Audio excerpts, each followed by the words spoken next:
ഉഹദ് യുദ്ധത്തിന്റെ ഇടയിൽ മുസ്അബ് ഇബ്നു ഉമൈർ റളിയല്ലാഹു അൻഹു കൊല്ലപ്പെട്ടു. മുസ്അബ് ഇബ്നു ഉമൈർ റളിയല്ലാഹു അൻഹു കാണാൻ ഏതാണ്ട് നബി സല്ലല്ലാഹു അലൈഹി വസല്ലം തങ്ങളുടെ അതേ രൂപസാദൃശ്യമുള്ള ആളായിരുന്നു. ദൂരത്തുനിന്ന് നോക്കിയാൽ നൃത്തങ്ങളാണോ എന്നൊരു വേള സംശയിച്ചു പോകും. കാണാനേ ഏതാണ്ട് റസൂലുള്ളാഹി തങ്ങളെ രൂപമായിരുന്നു.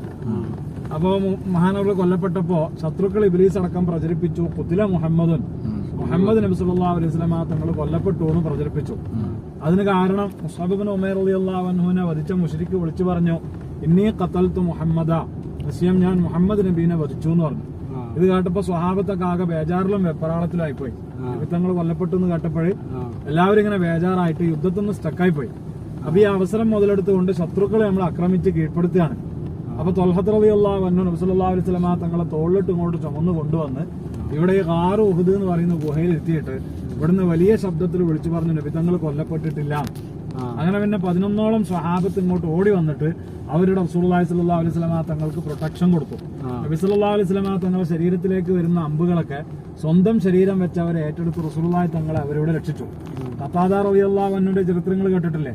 ഖത്താദ റളിയല്ലാഹു അൻഹു 19 അമ്പുകളാണ് സ്വന്തം ശരീരം കൊണ്ട് ഏറ്റെടുത്തത്. റസൂലുള്ളാഹി സ്വല്ലല്ലാഹു അലൈഹി വസല്ലം തങ്ങളുടെ ശരീരത്തിലേക്ക് വരുന്ന അമ്പുകളൊക്കെ മൂപ്പറിങ്ങനെ ചാടി ഏറ്റെടുക്കുകയായിരുന്നു. അങ്ങനെ ഒരു അമ്പ് വന്നിട്ട് കണ്ണിന് തറച്ചിട്ട് കണ്ണ് പുറത്തേക്ക് ചാടി. ഈ പുറത്തേക്ക് ചാടിയ കണ്ണെടുത്തിട്ട് റസൂലുള്ളാഹി സ്വല്ലല്ലാഹു അലൈഹി വസല്ലം തങ്ങളെ തിരു ഹദ്റത്തിലേക്ക് വന്നു. നബി തങ്ങൾ ശറഫാക്കപ്പെട്ട ഉമിനീര് തൊട്ട് പുരട്ടിയിട്ട് കണ്ണ് എവിടെ വെച്ച് ഫിറ്റ് ചെയ്ത് കൊടുത്തു. ആ സംഭവങ്ങളൊക്കെ നടന്നത് ഇവിടെ ഉഹുദിൽ വെച്ചായിരുന്നു കേട്ടോ. അപ്പൊ ഇവിടെ നമുക്കിപ്പോ താഴത്ത് ത്വൽഹത്ത് റളിയല്ലാഹു അൻഹു റസൂലുള്ളാഹി തങ്ങളെ തോളിലിട്ട് ചുമന്ന് കൊണ്ടുവന്ന് ഇരുത്തി ആ ഗുഹ കാണാം. അവിടെ നിങ്ങൾക്ക് ആ ഗുഹന്റെ ഉള്ളിൽ കയറി കാണാം. അവിടെ നല്ലൊരു കസ്തൂരിയുടെ വാസനയൊക്കെ ഉണ്ടാവും റസൂലുള്ളാഹി തങ്ങൾ ഇരുന്ന സ്ഥലത്ത്. അതുപോലെ ഈ സ്ഥലം ശത്രുക്കൾ മുശ്രിക്കീങ്ങൾ കണ്ടുപിടിക്കുന്നതായപ്പോൾ ഇവിടുന്ന് പിന്നെ സ്വഹാബത്ത് റസൂലുള്ളാഹി സ്വല്ലല്ലാഹു അലൈഹി വസല്ലം തങ്ങൾ അങ്ങോട്ടേക്ക് മലന്റെ മുകളിലേക്ക് മാറ്റി. മലന്റെ മുകളിൽ നമ്മൾ നോക്കിയാൽ സിമെന്റ് ഇട്ട് അടച്ചതായിട്ട് കാണാം. ആ സിമെന്റ് ഇട്ട് അടച്ചതിന്റെ മോൾ ഭാഗത്ത് മല 2 പിളർപ്പായിട്ട് ഇങ്ങനെ പിളർന്നു വന്നിട്ടുണ്ടോ? നേരെ നോക്കി ആ സിമെന്റ് ഇട്ട്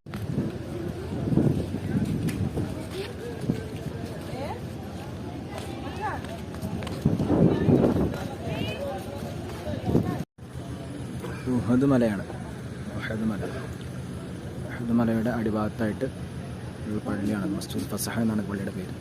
സൂറത്തുൽ മുജാദലയിലെ 11ാമത്തെ ആയത്ത് ഇറങ്ങിയ സ്ഥലമാണ്. അതുകൊണ്ടാണ് ഈ പള്ളിയുടെ പേര് മസ്ജിദുൽ ഫസഹ എന്ന് പേര് വന്നത്. തൊട്ടപ്പുറത്ത് ഒരു ഗുഹ ഉണ്ട്, ചെറിയ ഗുഹ. അതിലാണ് നബി സല്ലല്ലാഹു അലൈഹി വസല്ലം തങ്ങളെ ഉഹദ് യുദ്ധത്തിന് ശേഷം വിശ്രമിക്കാൻ വേണ്ടി കിടത്തിയത്. ആ ഗുഹയിലെ ആളുകൾ ഇപ്പോഴും കയറിക്കൊണ്ടിരിക്കുന്നുണ്ട്. നല്ല കസ്തൂരിയുടെ വാസനയാണ് ആ ഗുഹയുടെ അകത്ത് കയറിയപ്പോൾ.